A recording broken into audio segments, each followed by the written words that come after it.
बिस्मिल्लाहिर्रहमानिर्रहीम। Dear students, hope you are all fine.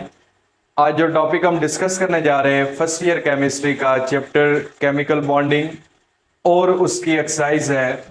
और exercise का ये पहला जो शॉर्ट क्वेश्चन है, क्योंकि एमसीक्यू जो है वो इससे पहले पार्ट में हमने डिस्कस किए हैं।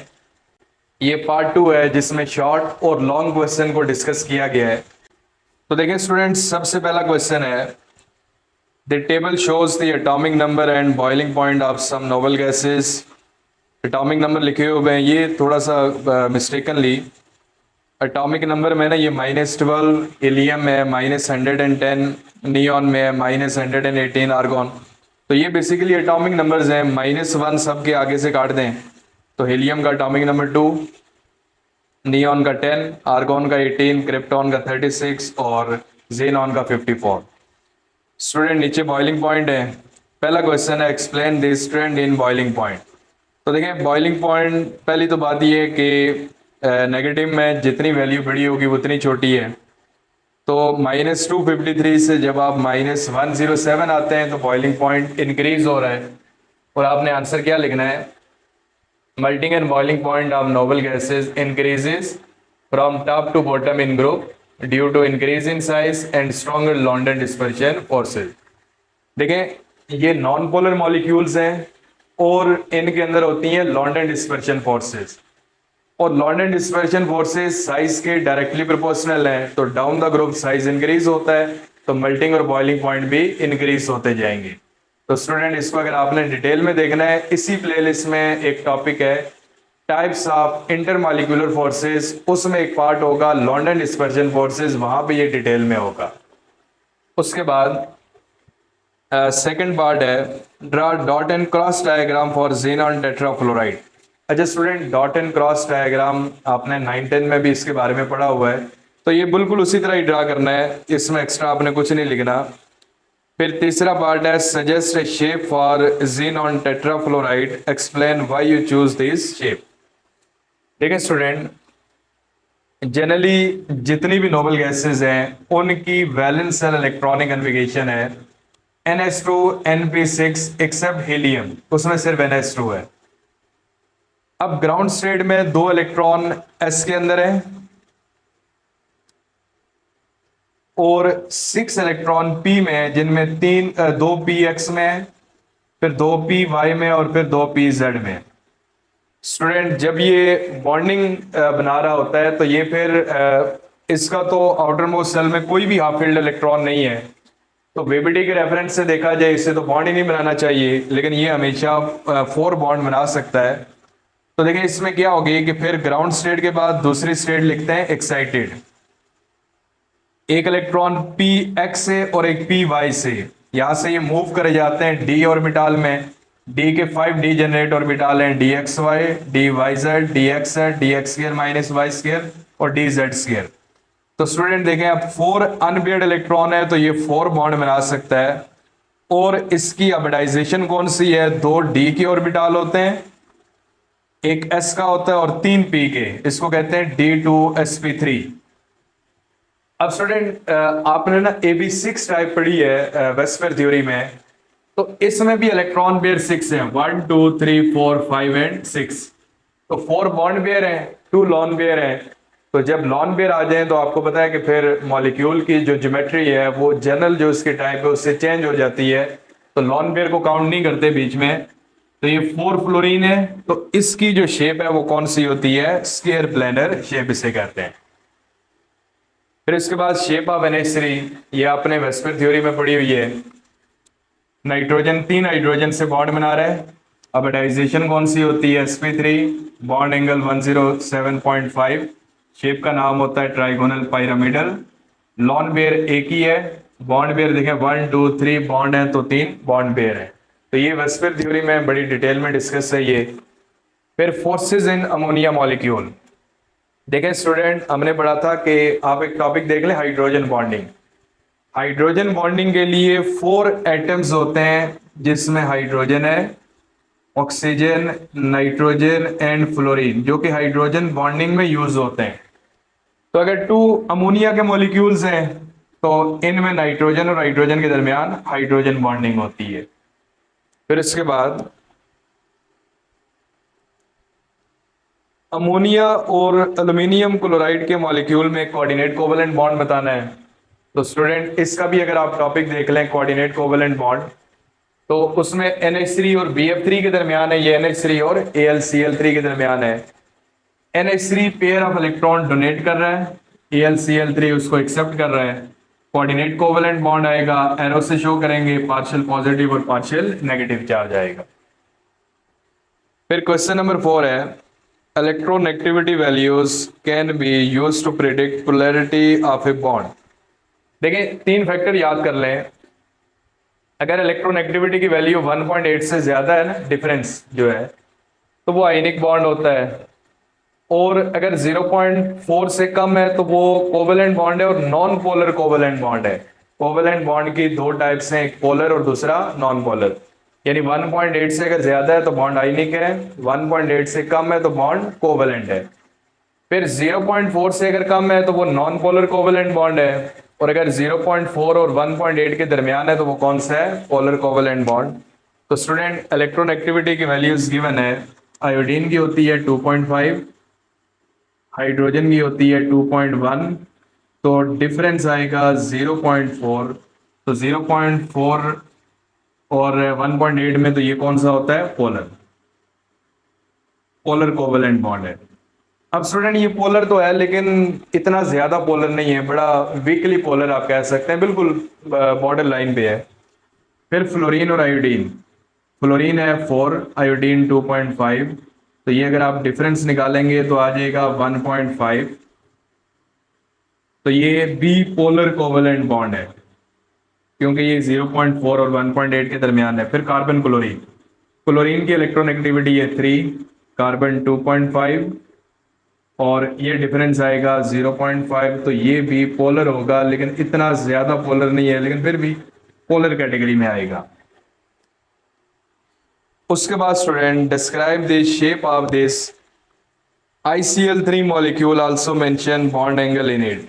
अच्छा देखें, आयोडीन पीरियोडिक टेबल में ग्रुप 7A में है, fluorine, chlorine, bromine, iodine, astatine. It have 7 valence electron. तो देखें इसमें जो बॉन्डिंग के लिए यूज हो रहे हैं वो 3 इलेक्ट्रॉन है, और 4 इसके पास इसी तरह पड़े होते हैं, तो वो 2 लॉन पेयर बन जाते हैं। अब स्टूडेंट इसमें अगर आप देखें तो जनरली आयोडीन के अराउंड 5 इलेक्ट्रॉन पेयर हैं, तो टाइप तो ये भी 5 बनती है जिसकी वैसे ज्योमेट्री होती है ट्राइगोनल बाईपायरामिडल, लेकिन इसमें 2 लॉन पेयर हैं, उनको बीच में फिर आपने काउंट नहीं करना। तो अगर आप इसमें देखें तो ये आयोडीन और ये 3 क्लोरीन है। तो अगर आप इसको यूं घुमा के थोड़ा सा पढ़े ना तो ये क्या बन जाएगा, टी। तो इसको हम कहते हैं टी शेप्ड मॉलिक्यूल कहते हैं। AB5 टाइप है, और कितने लॉन पेयर के साथ, 2 लॉन पेयर के साथ। अगर सारे के सारे बॉन्ड पेयर होते हैं तो फिर हम इसको कहते हैं ट्राइगोनल बाईपायरामिडल, लेकिन इसमें 2 लॉन पेयर हैं, 3 बॉन्ड पेयर हैं, तो इसको कहते हैं टी शेप्ड मॉलिक्यूल का नाम देते हैं।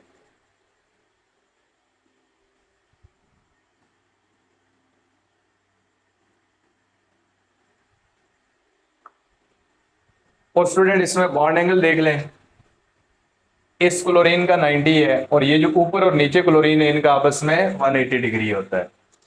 फिर आगे boiling point of hydrogen halide are shown in table से एक बना हुआ है, और पहला क्वेश्चन है explain the trend in boiling point from HCl to HI।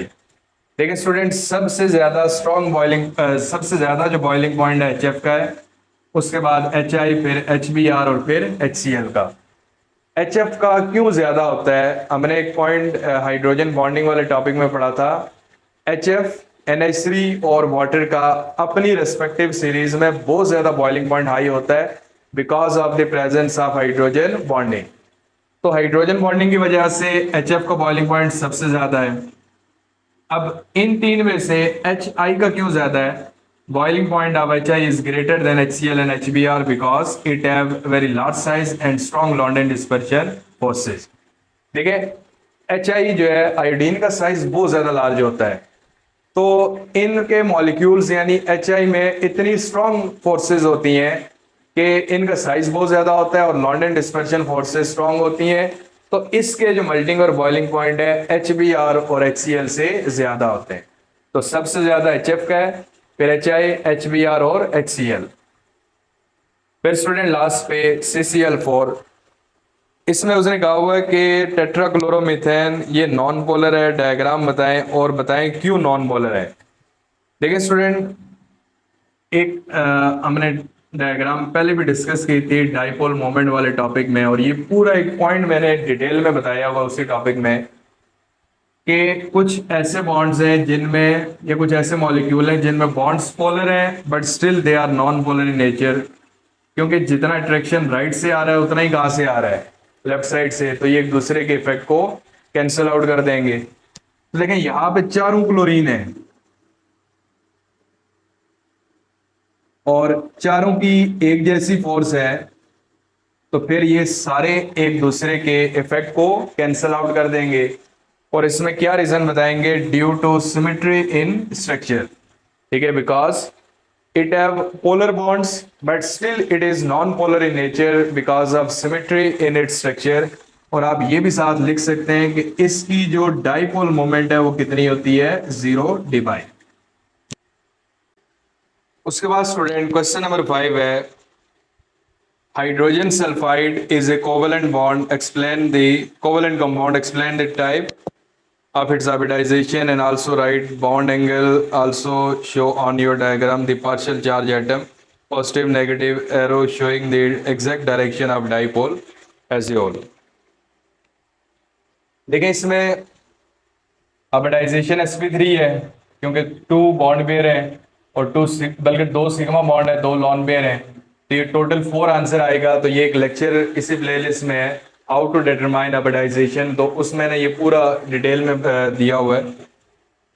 और इसमें स्टूडेंट बॉन्ड एंगल 92 डिग्री है, हाइड्रोजन के ऊपर होता है पार्शियल पॉजिटिव चार्ज, सल्फर के ऊपर होता है नेगेटिव, हाइड्रोजन के ऊपर भी होता है पार्शियल पॉजिटिव चार्ज, और डाइपोल की जो डायरेक्शन है ये पॉजिटिव से नेगेटिव की तरफ होती है, ठीक है।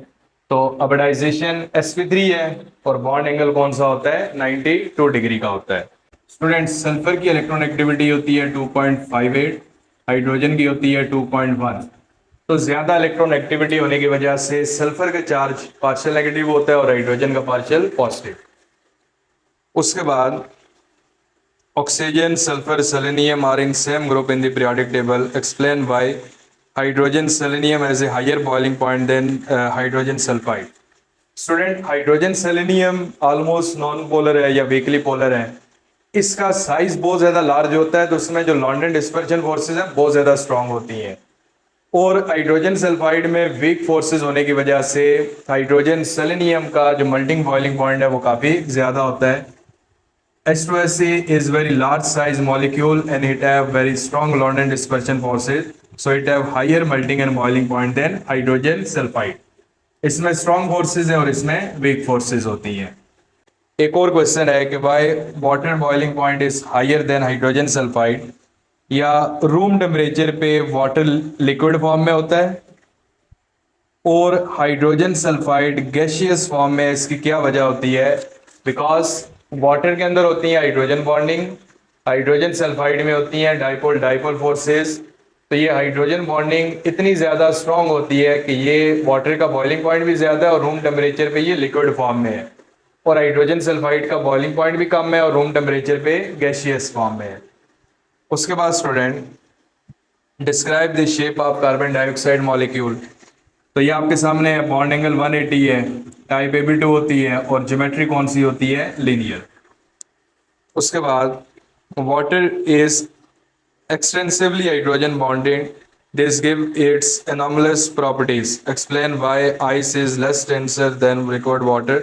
देखिए आइस की डेंसिटी क्यों कम होती है, इसी प्लेलिस्ट में आपको एक लेक्चर मिल जाएगा कि why ice floats on water, क्योंकि जब आप लिक्विड को फ्रीज करते हैं 9% ज्यादा वॉल्यूम ऑक्यूपाई होता है स्पेस से ज्यादा होने की वजह से, तो वॉल्यूम इंक्रीज होने की वजह से डेंसिटी डिक्रीज होती है, तो फिर आइस फ्लोट करती है वाटर के ऊपर।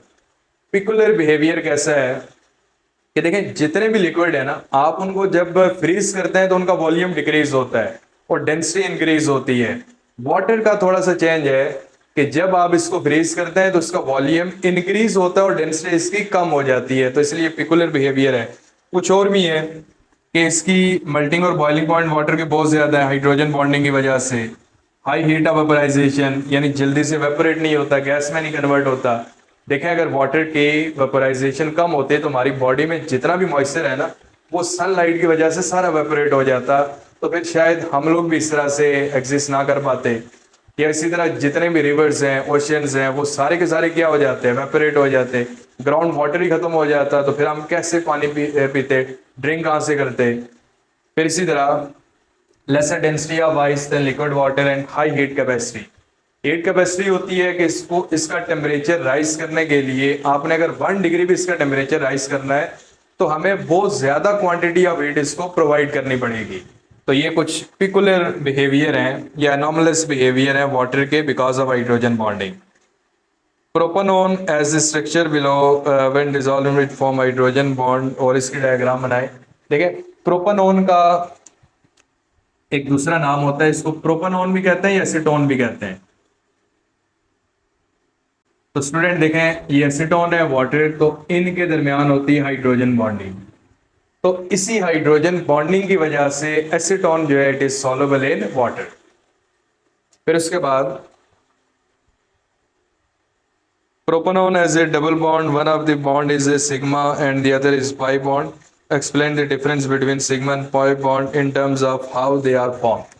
देखिए एसीटोन में ये पहला बॉन्ड सिग्मा और दूसरा पाई बॉन्ड है।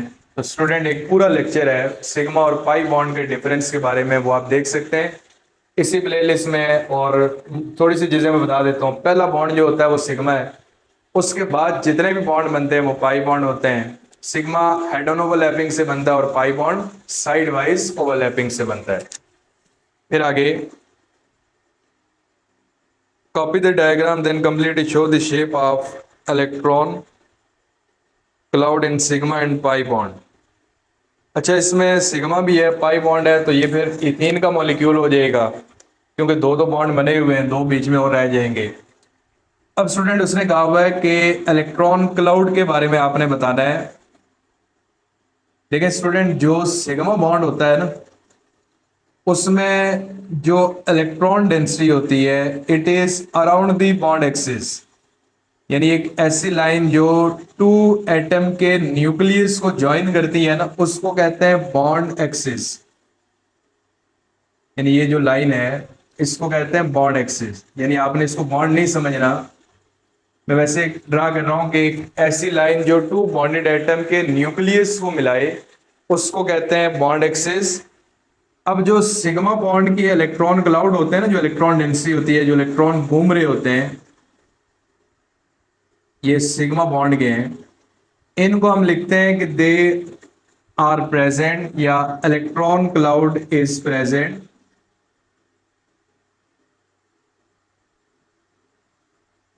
Around the bond axis.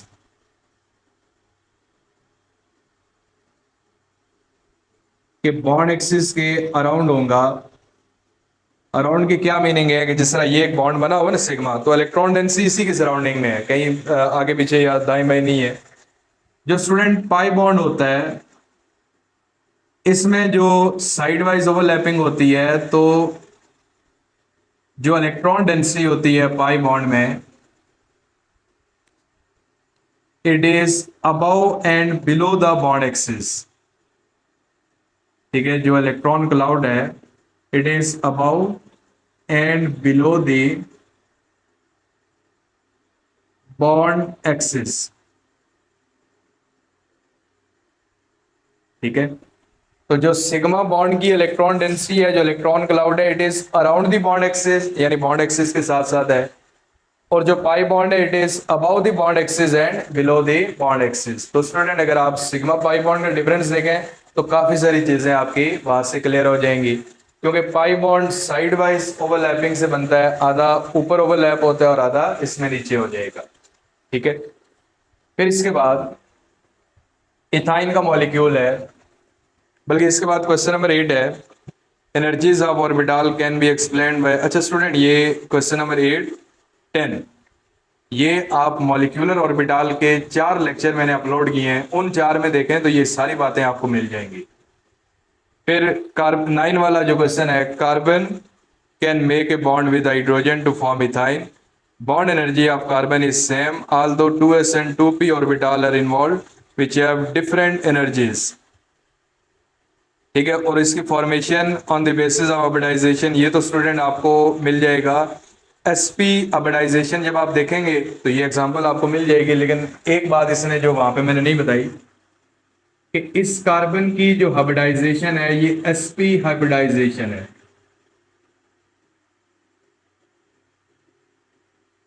Student देखें, वो कहना ये चाह रहा है कि इसमें 2 ऑर्बिटल है, 2s और 2p जो बॉन्ड बनाने में यूज हो रहे हैं, तो फिर ये तो डिफरेंट ऑर्बिटल्स हैं, डिफरेंट एनर्जीज हैं, तो कार्बन हाइड्रोजन की बॉन्ड एनर्जी कैसे सेम आ गई, एक जैसी कैसे आ गई? तो इसका आंसर आपने ये बताना है कि देखें, ये डायरेक्टली बॉन्ड तो नहीं बनाते, पहले 2s और 2p हाइब्रिडाइज होते हैं और 2 न्यू ऑर्बिटल बनाते हैं जो कि सेम शेप सेम एनर्जी के होते हैं। जिस तरह पहले हम कहते हैं कि ये 2s और 2p जो ऑर्बिटल है ये हाइब्रिड ऑर्बिटल है। अब जब ये आपस में हाइब्रिडाइज होंगे तो 2 sp ऑर्बिटल बनाएंगे, इनको हम कहेंगे हाइब्रिड ऑर्बिटल।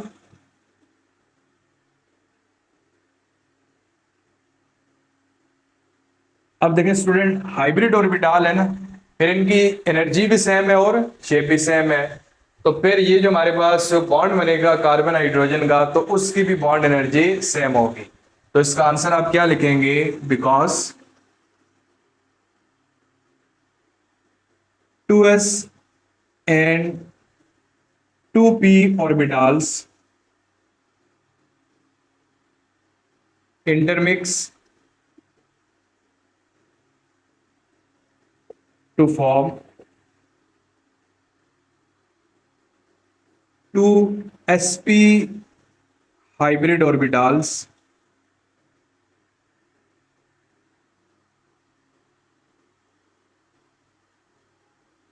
with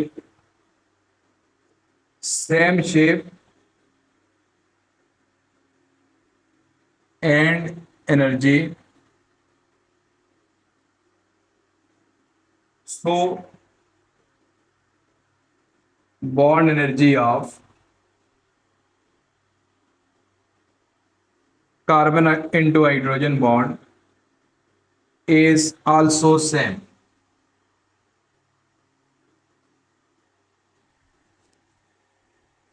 ठीक है, तो इसमें bond energy of carbon hydrogen same है, तो बस ये आपने आंसर लिखना है कि 2s और 2p डायरेक्टली बॉन्ड नहीं बनाते, पहले इंटरमिक्स होते हैं, हाइब्रिड होते हैं, जो सेम शेप सेम एनर्जी के हैं, तो फिर बॉन्ड बनाते हैं। तो स्टूडेंट इसका एक स्क्रीनशॉट ले लें आप।